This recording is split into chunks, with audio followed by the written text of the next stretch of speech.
Hello and welcome to the Crochet Business School podcast, where you can use your crochet to build a business that will give you the lifestyle you've been dreaming of.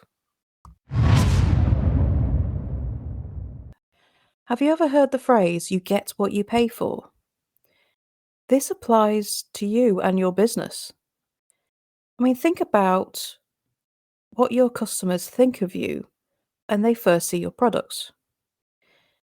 They look at the fantastic photos, they look at the descriptions and the benefits, and they think, yeah, that sounds great. Then they see the price.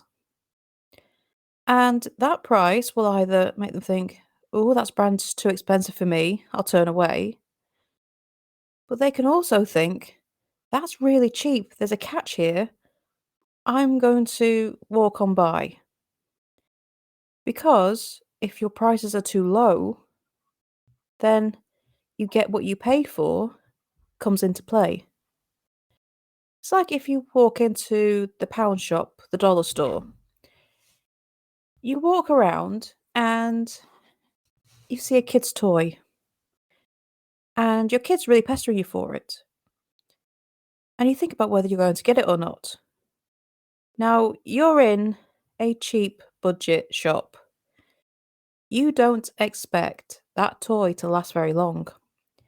You expect it to be cheap, you expect it to be low quality, you expect it to break fairly quickly because it's from a cheap shop. You don't expect something that's going to be well made with quality materials and that's going to last for a long time.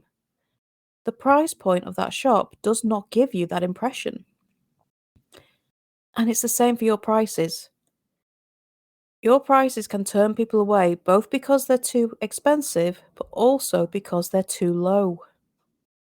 Cheap does not convey quality. Cheap prices do not make you think that this is something that is going to last me for ages and that is something that I can buy to treat myself. Low prices make you think cheap and cheerful, something that will do for now but isn't going to last very long. And is that really the impression you want to give? Is that the impression you want to give customers?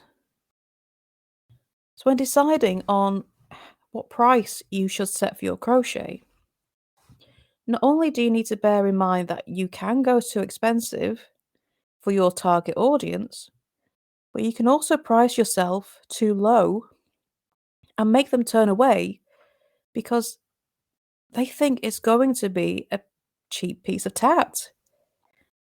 Your crochet is not a cheap piece of tat. It is a quality, handmade, with good materials that have taken a lot of time to make. And you need to get that across with your pricing. It's really tempting to price low to make more sales. And when we are setting our prices, we think if we go price really low, they'll fly off the shelf. When actually, that low price can turn people away. It can make them think, "Ooh, that's not very good, is it? There's a catch here." And you don't want to give that impression. Low prices do not mean that you're going to sell. And actually, higher prices can sell better because it makes it sound more exclusive. It makes it feel more of a treat.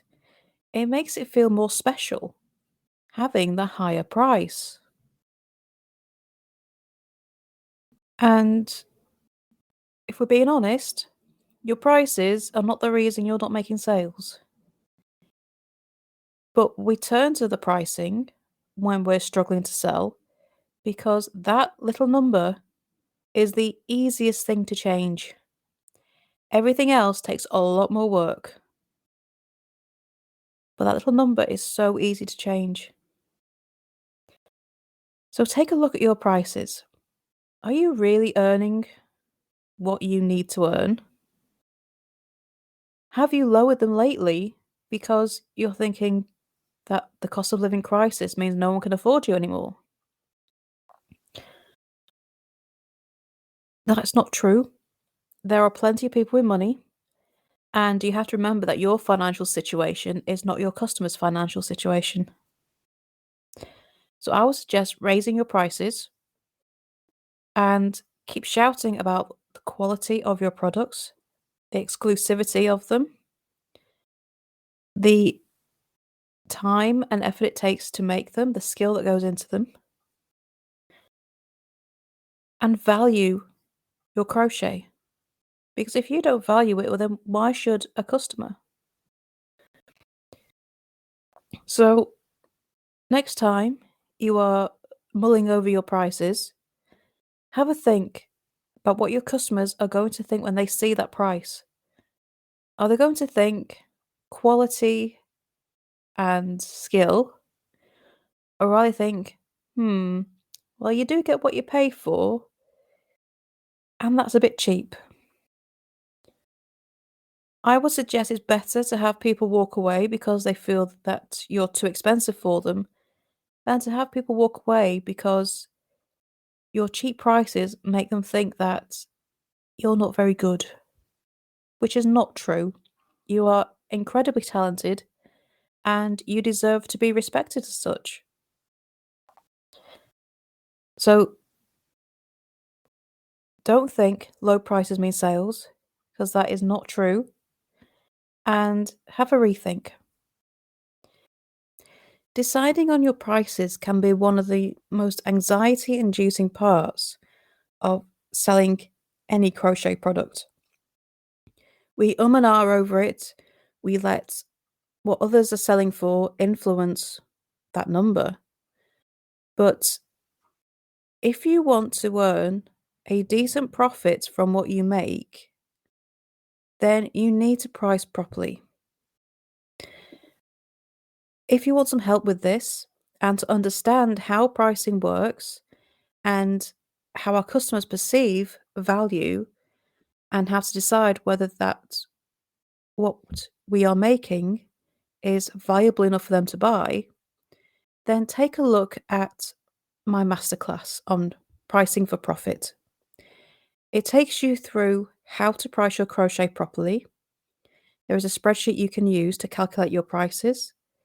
And we talk about the psychology of selling so that you can decide where you fit and how to tailor your products so that they will sell. If you want to take a look at that, then the link is in the show notes and is instant access so you can start working through that process straight away. So thank you for joining me today, and I hope that you can gain some clarity about your pricing. And if you do want free resources and more tips sent to your inbox, then sign up to my newsletter. The details are in the show notes, along with that masterclass I mentioned. So thank you for joining me, and I shall see you next time for the next episode. Bye for now.